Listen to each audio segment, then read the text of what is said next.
What is up, folks? Jorge Nito here. Thanks for coming over once again and welcome back. Guys, today we are revisiting a bad slide. This is wicked.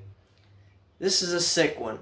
It is all of those adjectives that formerly had a negative connotation. Yes, it's bad. We're revisiting the push-through false shuffle. I did an episode on 2-minute tutorials covering this, and it just wasn't enough time. Even though I went way over 2 minutes, there's still things that I didn't cover. But I'm concerned mainly in this video about making the move invisible, because there are several ways to flash. I talked about it a little bit previously, but let's get into it right now. First of all, borderless decks are always going to be the way to go whenever you're doing any kind of false shuffle, or especially push through false shuffle. It can be done with bordered cards, but this just really hides the action well, I think. And so let's talk about these flashes. So I basically have these cards in order, not new deck order, but from ace to king. So what we normally see when somebody tries to execute this, they have the cards shuffled, and this is where they get ready to do the move. And depending whether they use the ring or the pinky, this is what happens. You see this diagonal shape, right? So even though your hands are right here, once these cards aren't flat like this, they start morphing into this V shape. That's a flash. Even a lay person would look at that, and even though they wouldn't know probably what's happening, that doesn't look right. Right? So that's one way to flash. Whenever they see that V shape, instantly. And it's a challenging thing to cover, because this is something that you have to do.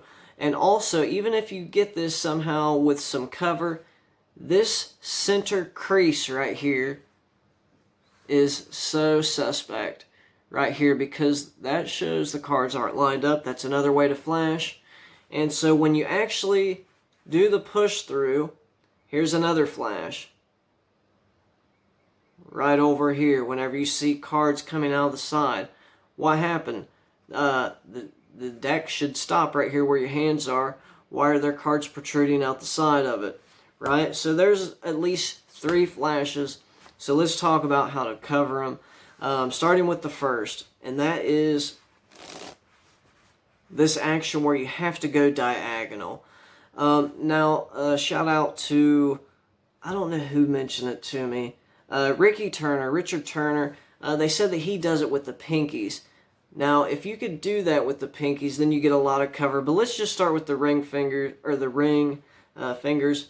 Okay, so once you're in this position, if you can train your middle fingers to come onto the side and basically cover these corners, that's going to go a long way. But you still have this crease right here. So if you could just extend your finger downwards, it just gives the illusion that the cards are straight, when in fact they're all kinds of crazy, right? So it's just using these 2 fingers right here to cover these corners, and it's almost like you're just kind of capping them off right there. Okay, so that would be the first thing. If you decide to do it with the pinky, you're going to get a lot more coverage. See, look right there, and you can even just kind of hang out for a second. And so for the strip out action, my pinky is right here. I would be stripping out with the pinky, but it looks like I'm doing it with my whole hand, but really I'm pulling it away with the pinky.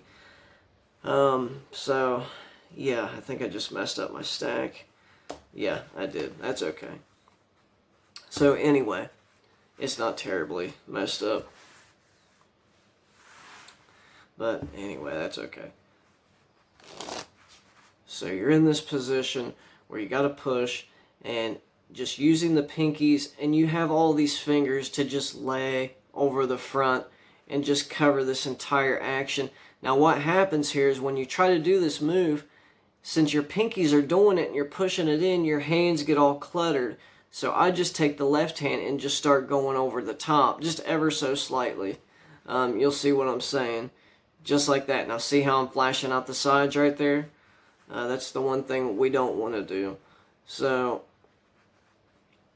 that's it right there. And then you're ready for the strip out, which I did that with just pinky strength, but it looked like, we want it to look like we're actually cutting the deck. Okay, so the last thing, and that is making sure that these cards don't protrude out the side like that. And it's really about just filling. Let me see if I can get the camera down on this just a little bit better. I hope this isn't too difficult to see, but you're in this position, and it's all about, like I'm doing it with the ring finger right now, but you're going to be able to fill once that comes to the edge. And once it comes to the edge of your finger, it's just all about filling it. Once it comes to the edge, that's when you know to line up. And then whenever you want to execute the strip out, which I want to do that with my ring and thumb, or your pinky, just whatever you pushed it in with normally. Right there. Alright guys, this is going to wrap it up, but just one last time right here. You got your riffle down. You have it squared. You begin to start the push action with the ring finger, but you're keeping the middle fingers up here on this side to cover the corner, whilst extending your ring finger to cover that crease. You're filling for those cards. Oop, see, I separated my middle finger just there. Alright guys, so that's going to do it. We're going to run through it one last time. So once you have your riffle and it's squared and you're ready to begin the push through, you have your, I like the idea of the pinkies, but just for, consistency. So you have your ring fingers, you're starting the action, using the middle fingers to come down over the deck to kind of cover these two guys right here, whilst extending your forefinger in front to cover that crease ever so slightly, while filling those cards, making sure they don't protrude out the side. Once they're at the edge, square up, hang out for a second, strip out action. That's it. Alright my friends, it's a tough move. It's a tough move because it's just a tough slide. It looks really clean.